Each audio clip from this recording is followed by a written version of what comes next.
So does Ayuk's deal affect Ja'Marr Chase's at all, or does the CeeDee Lamb's deal affect Ja'Marr Chase's more? The Brandon Ayuk situation was much more complicated than the Ja'Marr Chase situation, but the math is much more complicated with Ja'Marr Chase. So no, the Ayuk deal shouldn't have any bearing on Ja'Marr Chase because Chase is going to get more money. Right.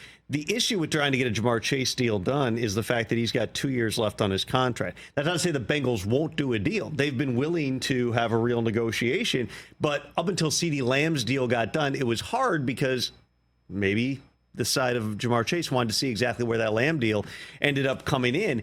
When you have 2 years left on his contract, Chase has 2 years and like $26 million left on his deal, as opposed to Ayuk, who had 1 for 14. It's just hard if you do the extension to push enough money into the front part of that deal for it to make sense. In other words, a 4-year, $120 million extension for Ja'Marr Chase would be spread over 6 years. And so the way that the cash flow works is just a little bit different. That's not to say you can't get a deal done. Right. We saw Jalen Waddle get done earlier this offseason. We saw Devonta Smith get done earlier this offseason. But it is a little different calculation, and I don't know why Ja'Marr Chase would take any less than his buddy Justin Jefferson got. Jefferson also had to play out the 4th year on his contract. He turned down significant money the year before, ended up getting more on the back end. Ja'Marr Chase might have to do the same thing. We'll see. So he might not sign at all. So the Bengals would have 2 guys in Higgins and Chase trying to get as much money as they can in future deals this year with Burrow coming back and being healthy. I mean, those are 2 hungry guys. Or would Chase really go out there on the field without another year? Because he certainly has been,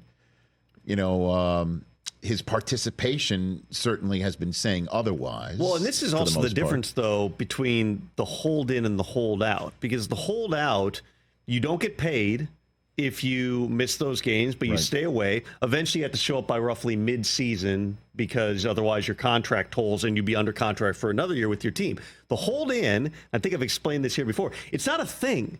There is no hold-in in the CBA. This is literally an invention in the last 10 years where agents have kind of pushed this of, hey, you're going to go in. In Ayuk's case, you're going to say, hey, my back's kind of sore. And you milk that for like 6 weeks, okay? But that's not something you're technically allowed to do. At any point, the team can do what the 49ers did 2 days ago, which is he passed his physical. We expect him to practice. And once he didn't, now you can fine him. With Ja'Marr Chase, all Zach Taylor has said repeatedly, he said the other day he's fully healthy. So again, there's your clue that this is not something now that the team is on board with here. But at some point you need to show up. The next step, if the player would refuse, and again, you could try to go down the road of, hey, I'm going to claim on the Thursday before the game, my hamstring's tweaked. You can do those things. Yes.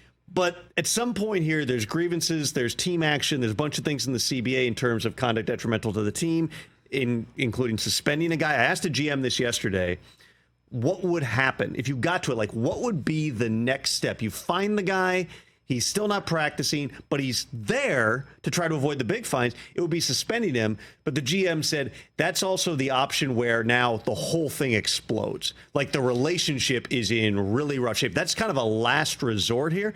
So that leads me to, I still believe that the best and most logical course of action here is that Ja'Marr Chase plays with or without a deal. Let's see if they can actually make proactive steps toward getting a contract done. If not, he may have to go out there absent some kind of injury, real or imagined, that allows him to continue the way that he's approached this. Tom Pelissero with some real talk. Catch the Rich Eisen Show every single day on the Roku channel, 12 to 3 Eastern, for free.